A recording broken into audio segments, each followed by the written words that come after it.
What's up, YouTubers? This is your boy Big Metro Fan 12 coming to you with another video game review.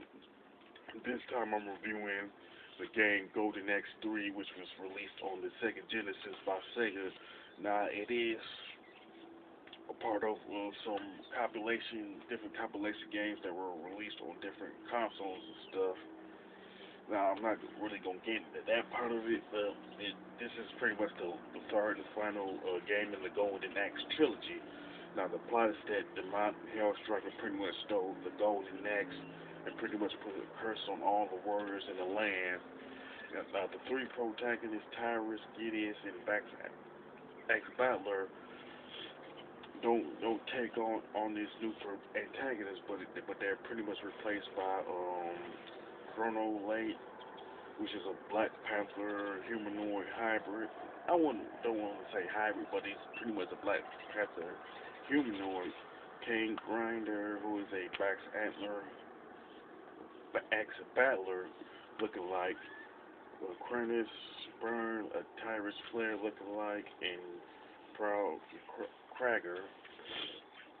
Now, Gilius, who is the one who used the axe in the first two Golden Axe games. It's essentially retired. I guess he came to these four characters and asked them to take on the mission of taking out this particular antagonist. It don't directly say what happened to the Tyrus and Axe Battler, but it's assumed that they were among the warriors who were cursed and everything. Now, Golden Axe 3 has 12 stages in it, pretty much making it probably the longest game in the Golden Axe trilogy, where you fight pretty much different enemies like knights, Amazon, skeleton, queen, stuff like that. Now, as far as the controls and gameplay, it really hasn't changed all that much when you compare it to the other two Golden Axe games, as far as combos, the use of magic and stuff like that. Now, what they did, like, pretty much add some things to the gameplay and stuff. Mainly, if you were playing this game under the two-player co-op mode, you can do double team moves and pretty much double team max also, which is practically new to the trilogy. And not only that, all four characters pretty much do like 5 special moves instead of 1. Another thing is, there's all 5 characters can do like 3 different magic spells, and of course, which one you do depends on how many magic pots that you have on you. Like, if you do 1, you do the first magic spell. If you have like somewhere like between 2 and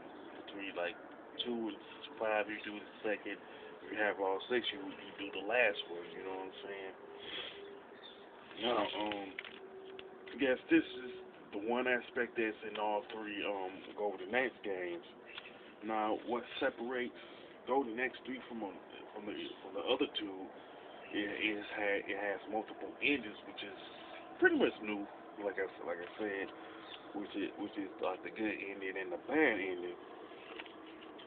Now, with the bad ending, the heroes are able to defeat the antagonist, but they was unable to get the Golden Axe. Now, because of that, you get a message saying that even though there's peace in the land, it's practically temporary. You know what I'm saying?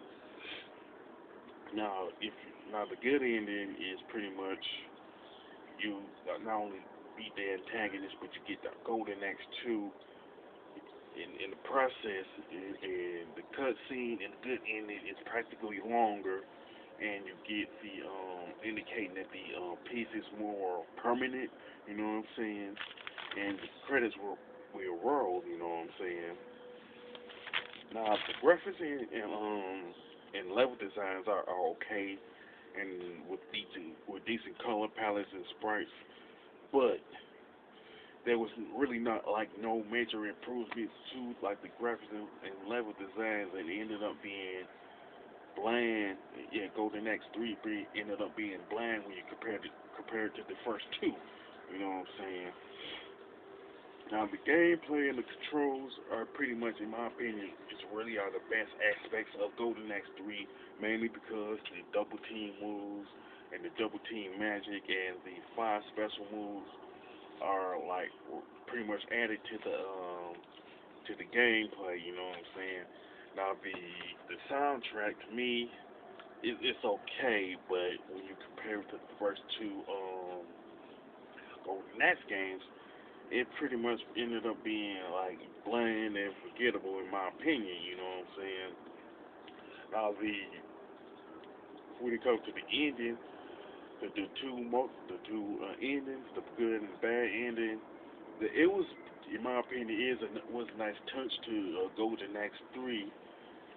And now even though um, excuse me, now even though the multiple endings in a video game has been done before, but it could have been an opportunity for Sega to make another Golden Axe game, whether it's like a direct sequel or just going in like a different like direction and everything. But they didn't do that for some reason.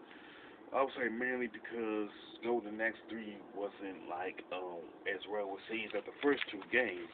You know what I'm saying? Now it seemed to me that it Sega took two steps forwards, with the mainly the gameplay aspect of it and the multiple endings, but ended up taking like three steps back. You know what I'm saying? Because the graphics, the level design, and music were practically bland in my opinion. And Golden Axe 3 pretty much ended up being a mediocre title in the trilogy. You know what I'm saying? Now, is it a good game? Okay, you know what I'm saying, but it didn't live up to the first two Golden Axe games. You know what I'm saying? Now, but I still recommend it to anybody who's pretty much a retro gamer fan of the Golden Axe trilogy. Anybody who's into the beat 'em up slash hack and slash genre, and anybody who does let's plays and walkthroughs on their YouTube channel and everything. So it's pretty decent. It is pretty much probably one of the better ones. But when you compare it to the first two Golden Axe games, it's kind of on the mediocre side. You know what I'm saying? Now with that, as far as the score is concerned, I would definitely give Golden Axe a 7 out of 10. Now, with that being said, if you like Golden Axe 3, if you can mention in the comment section, or you think it's the best game in the trilogy, you can mention that also. If you like my review of Golden Axe 3 for Genesis, don't hesitate to click the thumbs up button, and don't forget to subscribe. This is your boy Big Metro Fan 12 signing off.